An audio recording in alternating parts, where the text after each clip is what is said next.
સુધારો થાય ગયું. ગુણ ગુણ જોશું ને તો એ આપણા અવગુણ દેખાશે. ગુણ જોશું ને આપણા ગુરુના તો એ આપણે આપણા અવગુણ દેખાશે. એમને નહીં દેખાય. અવગુણ કોણ બતાવે? આપણા એ જ બતાવે. આપણે બુદ્ધિથી જોઈ રહ્યા, આપણા દોષો બુદ્ધિથી જોઈ રહ્યા ને એટલે વાણીથી જ માફી મંગાવી. પણ હૃદયના ભાવથી જોશું. પહેલું તો આપણે શું કરો? દોષોનું દર્શન કરો, દોષોને જોવો. પહેલાં જોઈને પછી શું કરવાનું? એ સ્વીકારવાના, સ્વીકાર ભાવ લઈ આવવાનો. સ્વીકારીને પછી પ્રાયશ્ચિત થવું ખબર. ને પછી દોષોને સુધારવાનો પ્રયાસ કરવો પડે. આપણે આ કર્યું હોય કાંઈ? તો આજે દોષો જોવો, એને સ્વીકારો, પછી અશ્રુ દ્વારા પ્રાયશ્ચિત કરો. પછી એ દોષોને અટકાવવા કે એ ક્યાંથી આવેલા, આપણે ત્યાંથી હટો. પણ આપણે કેવું હોય, હૃદયથી નથી કરતા, એ વાણીથી કર્યું. આપણે બુદ્ધિથી દોષો જોયા ને બુદ્ધિથી માફી માંગી લીધી. એટલું જ કર્યું આપણે. હૃદય સુધી પહોંચ્યો જ નથી, કોઈ ભાવ નથી પહોંચ્યો. એ પહોંચ્યો હોય તો પૂરું થઈ જાય. થઈ જાય. હવે ઘોડાના પગમાં લગામ, લાલ એ લગાવે ને, ના આવે અહીંયા એને દુખે. એ લગાવવા ગયા હતા લઈને, પછી એનો લઈને ગયા ને પછી ઘોડો ક્યાં ખોવાઈ ગયો. તે વળી ભાઈને એમ થયું કે પૂછ્યા કે અહીંયા નથી આવ્યા. એટલે શું કીધું? જ્યાં દુઃખ પડ્યું હોય ત્યાં એ ફરીવારી વ્યક્તિ ના આવે. એ ઘોડાને ખબર કે ત્યાં ના જવાય. એમ આપણા દોષોને ખબર પડી જાય કે આ મારો દોષ છે તો ફરીવારી જાય. આપણે ભૂલને હૃદયથી નથી સ્વીકારતા. હૃદયથી સ્વીકારી ખરેખર અમારી ભૂલથી એ ફરી વારે ઘડીએ એની ભૂલ કેમ થાય રહી? આપણાથી નવી થાય ચલો, પણ એની એ ભૂલ થઈ જાય. તો પછી આપણે સ્વીકારી નથી, એનો પ્રાયશ્ચિત નથી કર્યું. કરી તો થાય. હવે ઘોડાને ખબર પડી ગઈ કે લાજ લગાવવામાં મને પગમાં પીડા થતી, તો એ જગ્યાએ પાછો જાય. તકલીફ થયો ત્યાં જવાય. પણ આપણે કેટલા મૂર્ખાય કે તકલીફ થયો ને તો ફરીએ જાય. શું કરવા? જઈ જ રહ્યા ને. કેટલા મેસેજ એમ કહેરા કે જ્યાં આપણું માન સન્માન ના હોય, જ્યાં ના ગમતો ત્યાં ના જાઓ, તોય આપણે જઈ રહ્યા. ગુરુદેવ ભેગા હે એટલે ગુરુદેવ આટલું મેસેજ દ્વારા સમજાવેરા કે ત્યાંથી એ વ્યક્તિને આપણે નથી પસંદ તો આપણે એનેથી દૂર થઈ જાવ. અભાવ નહીં, એ વ્યક્તિ કને ના જાઓ, આપણે જઈએ એટલે એ નવું કર્મ બંધન બાંધે. આપણે તો એવું કોઈ નથી, પણ સામેવાળી વ્યક્તિને આપણે પ્રેરણા દીધી તો આપણે આપણા જીવનમાં કયા મેસેજ ઉતાર્યા એમ કહો. હવે એને ખબર જ ક્યાં મૂકવાનું, ક્યાં જવું ખબર હે. તો પહેલાં તો હૃદયના ભાવથી દોષો જોવો એટલે ભૂલો આપણી એને સ્વીકારો, પછી એને પ્રાયશ્ચિત કરો. પછી આપણે બેસીને જ કરવાનું હોય. એ થઈ જશે ને સાચા હૃદયનું તઈ વાણીમાં આવે. આપણે પેલું વાણીમાં લઈ લીધું હોય ડાયરેક્ટ ઉપર છેલ્લું લઈ લીધું હોય ને, મારી ભૂલથી માફ કરી દો. પણ હૃદયના ભાવથી થશે ને તઈ આપણે સોરીને થેન્ક યુ ને એ તો બધા કેવા વણાઈ ગયા.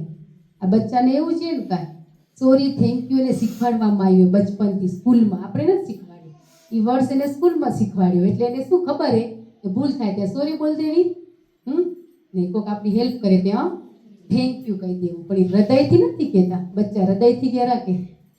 હૃદયથી ના કે. એને એવું જીવનમાં શીખવાડવામાં આવ્યો પાઠ, બાહ્ય પાઠ, અંદરનો નહીં. આપણે તો અંદરની સફાઈ કરવાની. આજ બહારના લેબલ નવા આવે નહીં વાલા, અંદર તો એ નહીં નીકળે રોકે. આઈસ્ક્રીમ ખાધી કે એ જ આઈસ્ક્રીમ, પણ બારે રેપર બદલી દીધું હોય. તો બસ આજ રેપરને આપણે જોઈ રહ્યા તે દોડ લગાવીએ. રેપર જોઈ આ રેપર મસ્ત હે, શાઇનિંગ કરેલું, આમાં ગોલ્ડ અંદર તો માવા ગુલ્ફી છે. આપણે રેપર જોઈ રહ્યા તે પછી ચાખી દઈ ખબર પડે આજ માવા ગુલ્ફી એને કેટલી જાતના રેપર આવેલા. લગભગ આપણે નહીં ચાખ્યું એટલા રેપર છે ને. અંદર ઓરિજિનલ તો શું હોય, બસ એને ઈ માવો પકડવાનો હોય, માલને આપણે રેપર તો પગાઈ દેવાનું હોય ને. આજે આપણે રેપરને મોહિત થઈ આપણે બધા. રેપરમાં આપણે શું થઈ ગયા? કર્મ એ એક યુવાન એટલી તકલીફો કે મેં આ જીવનમાં ખરાબ જ નથી કર્યું તો મને એટલી તકલીફો કેમ આવે? એ સંસાર છોડીને એ નીકળી ગયો. એક સંત મળ્યા તો સંતે એમને શું કીધું કે મેં અત્યારે ભૂલો એ નથી કરી તો મને એટલું જીવનમાં કેમ કષ્ટ આવેલું? તો એમને શું કીધું?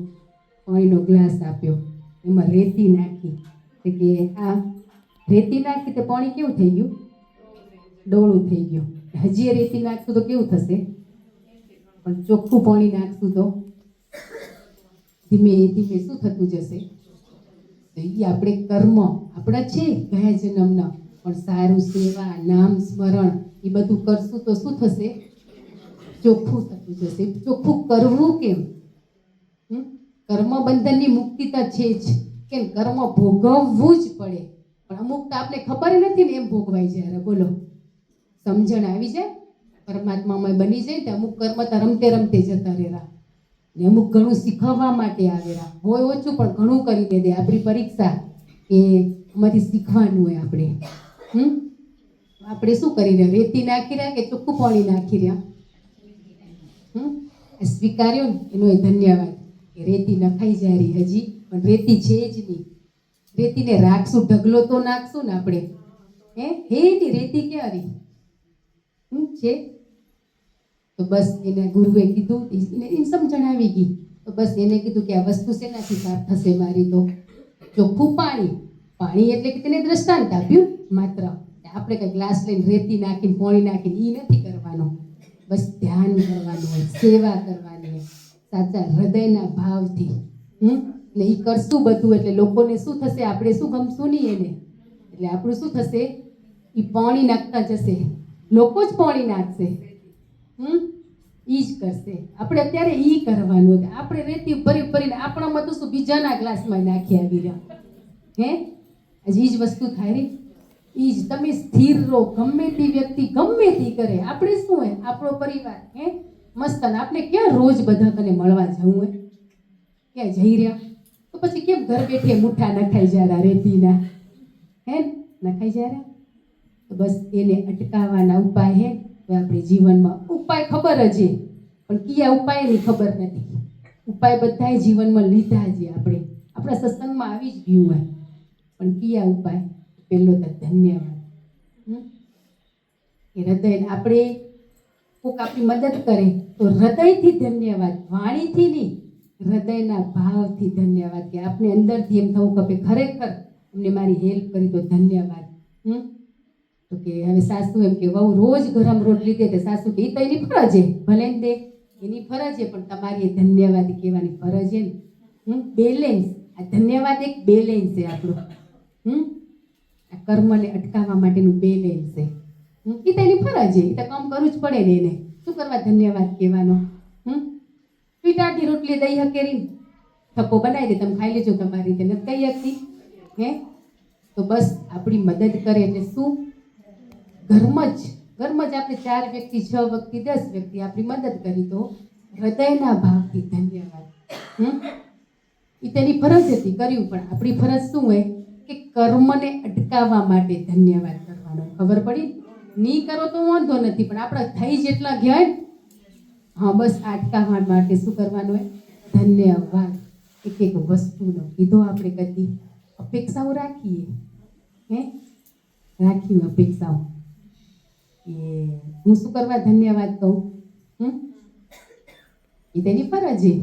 બસ આપણે ગંગામાં સત્સંગમાં આવીએ તો આપણે પાઠ ભણાવવામાં આવ્યો હોય એટલે આપણે જ ફોલો કરવાનો. ઘર ન કરે કે ના કરે, બસ આપણી ફરજ છે. બસ હરેક વસ્તુનો આભાર. આપણે આભાર વિચારો તો કેટલી એવી વસ્તુ કે આપણે એનો આભાર નથી કર્યો. પેલો તો પરમાત્માનો કર્યો કે આવું જીવન મળ્યું આપને, એમનો રોજ કરવાનો. રોજ કઈ બેલેન્સ હશે ને ત્યાં પ્રાર્થના નહીં કરવી પડે, ત્યાં આપોઆપ કોકનો મેસેજ આવશે ને અમારા તકલીફે તો બેલેન્સ હશે ને તો આપણે દઈ આપશે.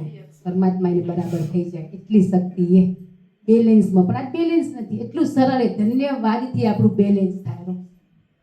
માત્ર ધન્યવાદ કહેતા જશું ને એનાથી આપણું બેલેન્સ વધતું જશે હે ને હૃદયના ભાવથી હરેક વિચારો 40, 35, 45, કોકને 25 વર્ષ, કેટલા વર્ષ કે એમાં કેટલી વાર આપણે આભાર માન્યો હોય?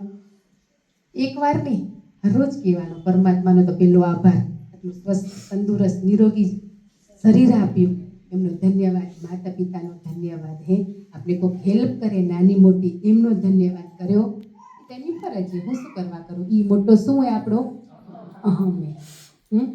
આજે અત્યારે જ બેઠા બેઠા વિચારો, આપણે રોજ ધન્યવાદ કહી રહ્યા.